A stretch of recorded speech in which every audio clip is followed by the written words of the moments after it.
Hello friends, स्वागत है आपके अपने यूट्यूब चैनल गायत्री ऑफिशियल में। आपका सीपीओ सब इंस्पेक्टर 2024 नोटिफिकेशन आ गया है। फॉर्म भी आप लोगों ने फिल करना स्टार्ट कर दिया है और काफी कैंडिडेट्स इंतजार करते रहते हैं इस भर्ती का।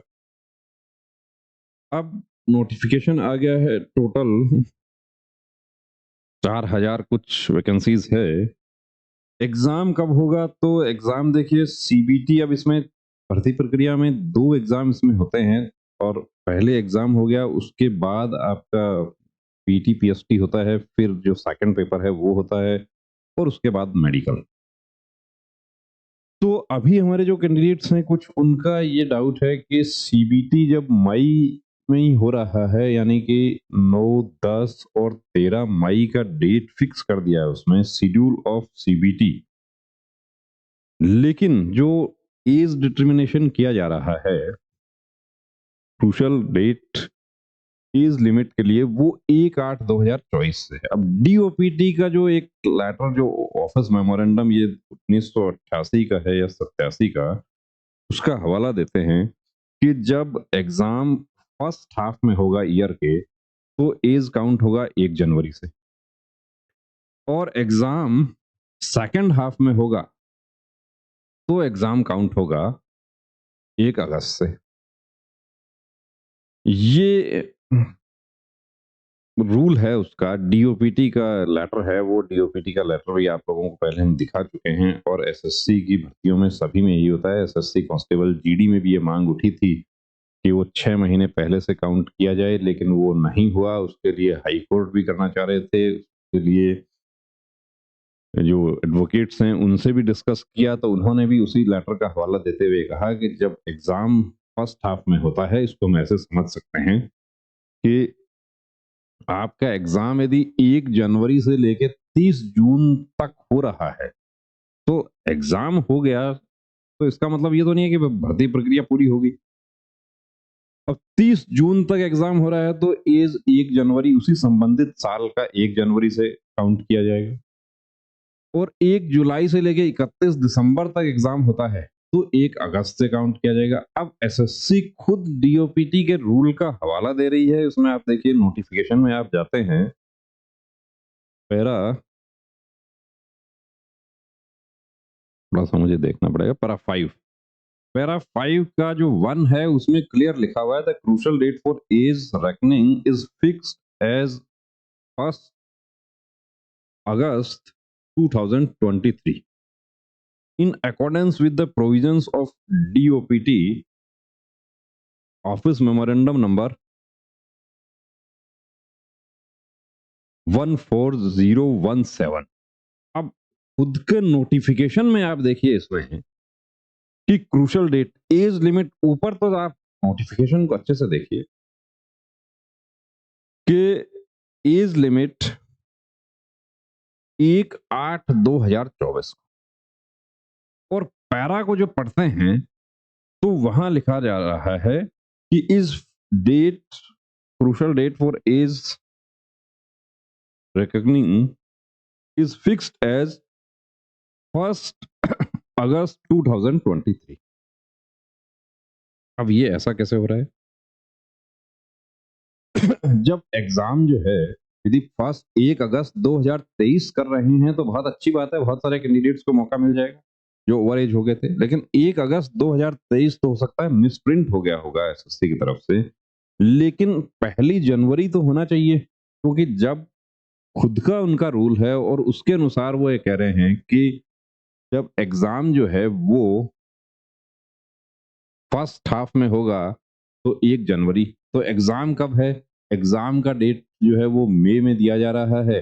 तो मई में दिया जा रहा है, यानी कि फर्स्ट हाफ में ही एग्जाम हो रहा है, तो उसके हिसाब से तो 1 जनवरी होना चाहिए। और यहां पर बताया जा रहा है कि 1 अगस्त 2024। अब जो नोटिफिकेशन है, मुझे आपको दिखाना पड़ेगा नोटिफिकेशन। ये देखिए, ये फाइनल नोटिस है। अब फाइनल नोटिस जो है उस पर आप जाएं, यहाँ पर एग्जाम की डेट जो है वो फिक्स कर दी गई है। एग्जाम की डेट यहाँ आप देख लीजिए,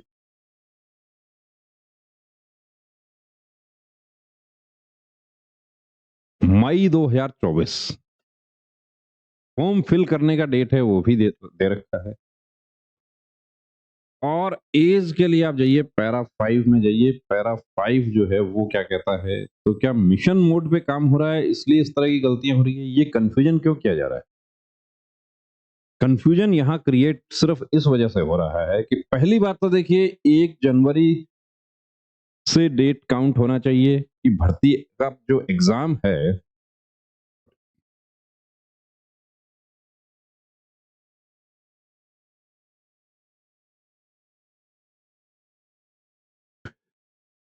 एग्जाम फर्स्ट हाफ में है तो 1 जनवरी से काउंट होना चाहिए।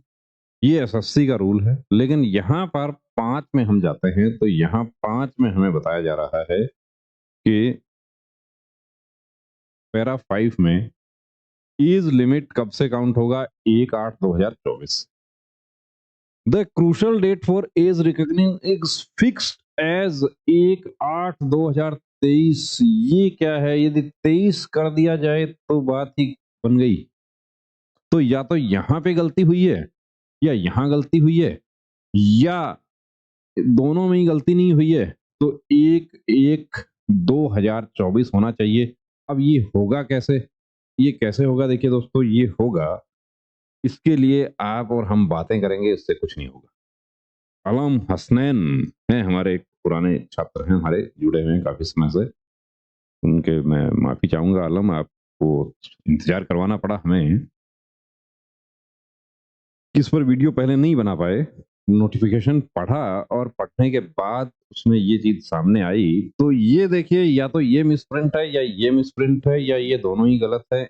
1/1/2024 होना चाहिए नियम के अनुसार, जो डीओपीटी वाला रूल है उसके अनुसार। तो इसको आप चैलेंज कर सकते हैं। चैलेंज करने का एक ही हमारा तरीका है, वो है माननीय दिल्ली उच्च न्यायालय में आप चैलेंज कर सकते हैं, या आप जहाँ जिस स्टेट में आप रहते हैं वहाँ जो एसएससी का जुरिस्डिक्शन है उसके अनुसार आप कर सकते हैं। अब कुछ हमारे साथियों को ये बात वीडियो बुरा लगता है कि आप चैलेंज करने के लिए आप कह रहे हैं तो आप तो इसको रुकवा देंगे, आप तो इसको लंबा खिंचवा देंगे। देखिए, आप ऐज क्राइटेरिया में आ रहे हैं, बहुत अच्छी बात है, लेकिन आपके ही साथी हैं वो भी 5 साल 7 साल से इंतज़ार कर रहे थे। लेकिन जब 1 अगस्त 2024 हो गया तो वो लोग बाहर हो गए। अब यहाँ पर तो 1 अगस्त 2024 बताया जा रहा है। यहाँ 1 अगस्त 2023 बताया जा रहा है, इज़ फिक्स्ड एट किसमें? डीओपीटी का जो रूल, तो जो Radhe Krishna legal aid foundation के गर्ग सर हैं, उनसे जब हमने एसएससी जीडी वाले मैटर में बात की थी, तो उन्होंने ये डीओपीटी का लेटर निकलवाया था और उस समय उन्होंने क्लियर कट मना कर दिया था कि एग्जाम फर्स्ट हाफ में है, तो डेट उसी के अकॉर्डिंग काउंट होगा, या सेकंड हाफ में है तो उसके अकॉर्डिंग काउंट होगा। ये डीओपीटी का ये लेटर जो है, ये भी आपको दिखा देंगे, पहले भी दिखाया था। तो अलम, अब आपको हम बताना चाहेंगे कि आप जो ट्विटर कैंपेन और उसके लिए बता रहे हैं, उसमें हम आपके बिल्कुल साथ हैं, और जो हमारे बड़े चैनल वाले हैं, उनको भी हम ये कहना चाहेंगे कि इस मुद्दे को उठाया जाए ताकि ये बात सरकार तक पहुंचे और हमारे साथी जो हैं वो एकजुट होकर इसको फाइट कर सकें कि ये डिस्क्रिपेंसी क्यों है, क्या ये मिसप्रिंटिंग है? चलिए ये मिसप्रिंटिंग है तो वो तो होना चाहिए, क्योंकि आप खुद का जो डीओपीटी का जो लेटर है उसके अकॉर्डिंग आप एग्जाम फर्स्ट हाफ में करवा रहे हैं, एग्जाम करवा रहे हैं, तो जो फर्स्ट पेपर है वो उसके अकॉर्डिंग आप कीजिए। अब आप इसमें तो आप फर्स्ट पेपर के अकॉर्डिंग कर रहे हैं और या सेकंड पेपर के अकॉर्डिंग कर रहे हैं। तो किसी भर्ती में आप ऐसा कर रहे हैं, किसी में चेंज कर रहे हैं, उसको ऐसा कैसे हो सकता है? डीओपीटी का रूल तो सभी फोर्सेस पे, सभी भर्तियों पे, सभी डिपार्टमेंट्स पे, सब पे, केंद्र सरकार की भर्तियों पे, सब पे लागू होना चाहिए। तो बने रहिए दोस्तों चैनल के साथ और वीडियो को ज़्यादा से ज़्यादा शेयर करें ताकि ये जो आवाज़ है आपकी ये एकजुट हो सके। जय हिंद।